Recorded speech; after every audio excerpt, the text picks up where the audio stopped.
नमस्कार, आप देख रहे हैं सच्ची न्यूज गांव से शहर तक। मिशन मूवमेंट में काम कर रहा हूँ। लगभग 62 मुकदमे हैं मेरे ऊपर और लगभग 5 बार जेल काट चुका हूँ। 2 अप्रैल में 8 महीने की काटी थी। लेकिन हाँ, एक बात बताना चाहूंगा। कहते हम मनुवाद को कोसते हैं ना कि मनुवाद को निकालो, लेकिन जिस दिन जब तक तुम अपने घरों में से नहीं निकाल लोगे तो दिलों में से कैसे निकाल दोगे तुम? ठीक, सामने तो तुम बाबा साहब की फोटो लगा दो, भगवान गौतम बुद्ध की, और अंदर जाके देखो तो हरिद्वार बड़ा मिलेगा। सारी की सारी माथा वहीं टेकेगी। ठीक, हमने उत्तर प्रदेश के अंदर तमाम जिलों में से 350 के लगभग गांवों में से देवी देवताओं की तस्वीर भरवा के नदी नालों में बांधी थी, और किसी की इतनी हिम्मत नहीं थी कि हमें छेड़ भी दे। लेकिन वो बाबा साहब की ताकत थी, बाबा साहब के बनाए हुए संविधान की ताकत थी कि हम 14 महीने की जेल काट का है। लेकिन हमें गम नहीं, क्योंकि हमने कोई गलत काम नहीं करा, क्योंकि हमने अपने समाज में से वो गंदगी काट के फेंकी। साथियों, नेशनल भीम आर्मी बहुजन एकता मिशन एक सामाजिक संगठन है, उसका मैं राष्ट्रीय अध्यक्ष हूँ और लगभग 18 राज्यों में हम ये मूवमेंट चला रहे हैं। हमारे जो मूवमेंट है वो दो कार्य कर रहा है, शिक्षा और नशा। जब तक हमारे समाज में हमारे बच्चे, हमारी बहन बेटियां, हमारे युवा शिक्षा से वंचित हो गए, जब तक हमारे समाज का उद्धार नहीं होने वाला।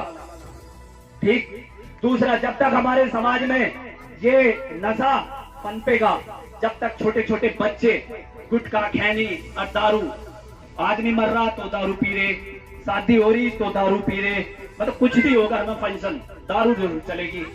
बच्चे की फीस जारी नहीं जारी, सांझ को पौवा जरूर चाहिए। मेरी भाषा समझ में आ रही? बता दियो। वैसे तो मैं कई बार मध्य प्रदेश में मुझे कई बार मौका मिला है यहाँ बोलने का, लेकिन ये बहुत अच्छा सुनहरा मंच है कि यहाँ पर इतना अच्छा बोलने का मौका मिल रहा है। लेकिन मैं एक निवेदन करूंगा अपनी माताओं बहनों से, खास करके मनुवाद को सबसे ज्यादा बढ़ावा आपने दे रखा। ठीक, एक वो करवा चौथ का व्रत आवे, साल में 365 दिन हो, 364 दिन लो तो तुम अपने पति की खाट की खड़ी रखो, और 365वें दिन करवा चौथ का व्रत रख के उसकी लंबी उम्र की कामना कर दो। मुझे यो बता दो, जो करवा चौथ का व्रत नहीं रखती उनके तो सारे पति मर जाने चाहिए, वे तो सारी विधवा हो जानी चाहिए, और जो करवा चौथ का व्रत रखे वे तो कभी विधवा नहीं होनी चाहिए, सदा सुहागन रहनी चाहिए। बताओ, तो बेमतलब की मनुवाद है, मनुवाद को बढ़ावा मत दो। जितना पैसा तुम पाखंडवाद और मनुवाद में लगा रहे, उसका 10% पैसा तुम अपने बच्चों की शिक्षा में लगा कर देखो, तुम्हारे बच्चों का भविष्य बनेगा और तुम्हारा भविष्य बनेगा।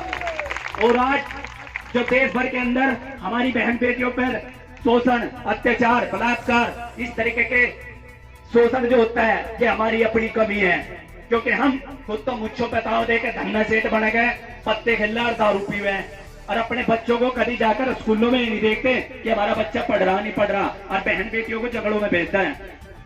तो मेरा निवेदन ये है कि सबसे पहले तो सरकारी स्कूलों में से मिड डे मील खत्म होना चाहिए, इसके लिए आवाज उठाओ। क्योंकि जिस टाइम हमारे बच्चे का पढ़ने का समय हो, उस टाइम बच्चे को खिचड़ी मिलती है, वहाँ कुछ तो घर से ठूस के जाएगा, कुछ वहां खावेगा।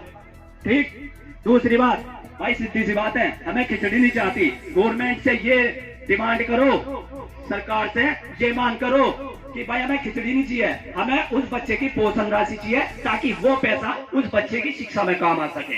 अपने बच्चों को ना भिखारी या नशेड़ी ना बनाओ, अगर बनाना ना वैज्ञानिक या भिखारी बनाओ, नहीं तो पूरी जिंदगी ना जुत्ती घिसटते रह जाओगे। मंचों पे भाषण सब दे रहे, मैं भी दे रहा, लेकिन कथनी और करनी में धरती आसमान का फर्क है। सबसे पहले अपने घर में से, अपने अंदर से मनुवाद को निकाल लो, जब जाकर दूसरों की बात करा करो। दूसरों को कोसने से अच्छा, दूसरों से कोसने से अच्छा अपने आप को कोसो, अपने आप में सुधार लाओ। किसी की हिम्मत नहीं। जिस दिन हम एक यह हाथ है, ठीक है, खुला हुआ है, कोई भी उंगली तोड़ देगा, अगर यो नू हो जाना तो किसी हरामखोर की हिम्मत नहीं कि हमारे बहन बेटी के बलात्कार की तो दूर की चीज, कोई हमारी बहन बेटी की तरफ को आगे उठा कर देख ले। लेकिन समझते क्या, जब हमारे भाई हमारी बहन बेटी को गलत निगाह से देखेंगे तो दूसरा तो सबसे पहले हावी होगा। और बहन बेटियों को भी कह रहा हूँ, मोबाइलों पे कम लगा करो, मोबाइलों पे ज्यादा दिमाग न लगा करो, थोड़ा शिक्षा पे लगाओ। ठीक है, बनना तो बहन तुम्हारी मायावती की तरह बनो, बनना तो IPS IAS बन के दिखाओ।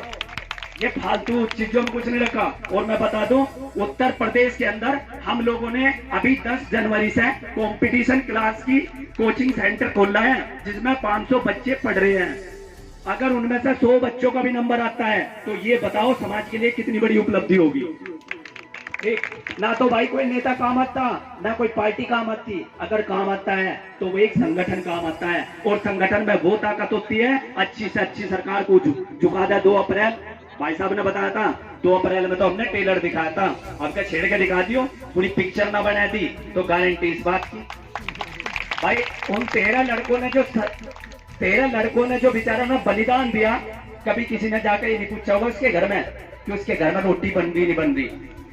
हम कोशिश करेंगे अप्रैल के महीने में अंबा या गोरमी क्षेत्र में एक बहुजन एकता महासम्मेलन कराने जा रहे हैं नेशनल भीम आर्मी के नेतृत्व में, जिसमें जो 13 लड़के शहीद हुए हैं उनके परिवार वालों को बुलाकर सम्मानित करेंगे और उनकी आर्थिक मदद करेंगे, ताकि कोई भी इस समाज में क्रांतिकारी पैदा हो तो उसका हौसला नहीं टूटना चाहिए।